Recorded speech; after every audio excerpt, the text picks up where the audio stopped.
সেহেরিতে এমনভাবে খাবেন না যে মনে হয় এটা আপনার জীবনের শেষ খাওয়া। এভাবে খাবেন না। সেহেরিতে কম খান। যত বেশি খাবেন তত বেশি আপনি অলস হয়ে যাবেন। মুসলিমদের উচিত নয় খুব বেশি ভরপেট খাওয়া। এবং এই সুন্নাতটা এখন কিতাবের মধ্যে আছে, আমাদের বডি এবং আমলের মধ্যে সুন্নাতটা খুব একটা নাই। যত বড় আশিকের রাসূল দেখবেন তত বড় ভড়ি। এটাই বাস্তবতা। আমরা ভোগবিলাসী হয়ে গেছে আর কি। এটা আখিরুজ জামানের সাইন। নবী সাল্লাল্লাহু আলাইহি ওয়াসাল্লাম বলেছে শেষ জামানে এক শ্রেণী মানুষ আসবে যাদের উঁচু ভুঁড়ি থাকবে, ঠেস দিয়ে বসে থাকবে এবং আরাম প্রিয় হবে। হাদিসের পাতায় পাতায় এগুলো আছে। ইফতারেও কম খাবেন। ইফতারে সারাদিন রোজা রেখে বেশি খাবেন না।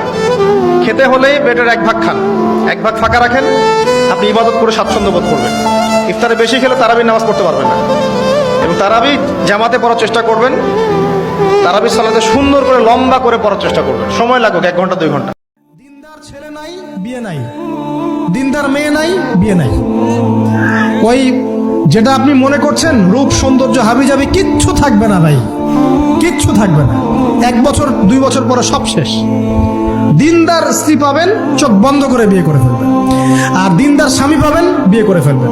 আমার স্বামী কত বড় ব্যাংকের চাকরি করে, কত বড় ডিগ্রি, কত বড় সার্টিফিকেট, এটা পরের ইস্যু। আগের ইস্যু হচ্ছে আমার স্বামী নামাজ পড়ে কিনা, এই লোক আমার স্বামী হতে যাচ্ছে, এর দাঁড়িয়ে আছে কিনা, ইসলাম পালন করে কিনা, ইসলামের প্রতি ভালো ধারণা আছে কিনা, সে আমাকে পর্দায় রাখবে কিনা, এগুলো বড় জিনিস। জেনা এমন একটা পাপ যেই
তখন সেই মেয়ে রাজি হয়।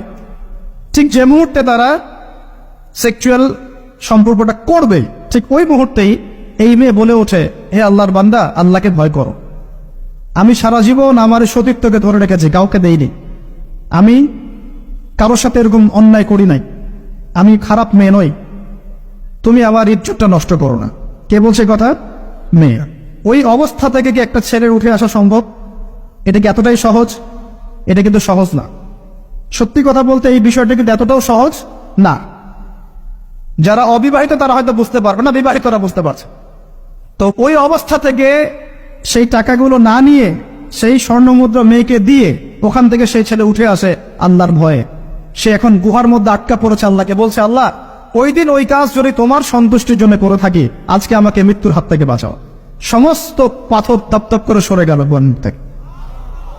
এটা কিন্তু কোনো গাল গল্প না, এটা বনু ইসরায়েলের ঘটনা, সত্য ঘটনা।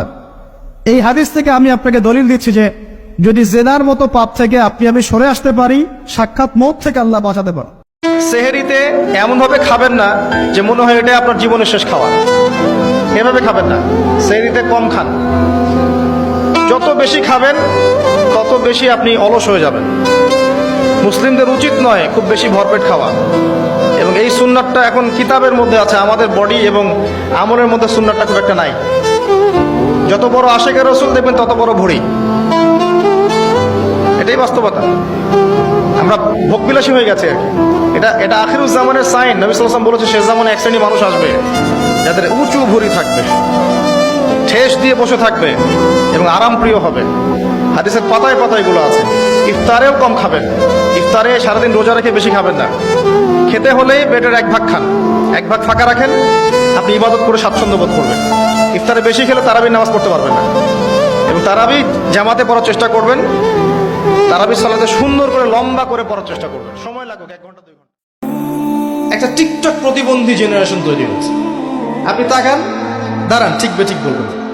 আপনি ঠিক বললেও এটা ঠিক, না বললেও ঠিক। আপনার ঠিক না বেঠিকে কিছু আসে যাবে। এখনকার জেনারেশন টিকটক প্রজন্ম, টিকটক প্রতিবন্ধী। এটা একটা মানসিক রোগ। সেলফি প্রতিবন্ধী, সেলফি একটা মানসিক রোগ হয়ে গেছে এখন। দেখবেন সারাদিন এইগুলা। আবার দেখবেন একদম কচি বয়সে কিশোর অপরাধ, বোঝেন, কিশোর বয়সে দেখবেন এমন কোনো পাপ নাই করা হয় নাই। কিশোর বয়স, একদম কিশোর বয়স, নামাজ কালাম ওগুলো তো ধারে না। দেখবেন স্মোকিং থেকে শুরু করে ইয়াবা পর্যন্ত খাচ্ছে কিশোর বয়সের ছেলেদের।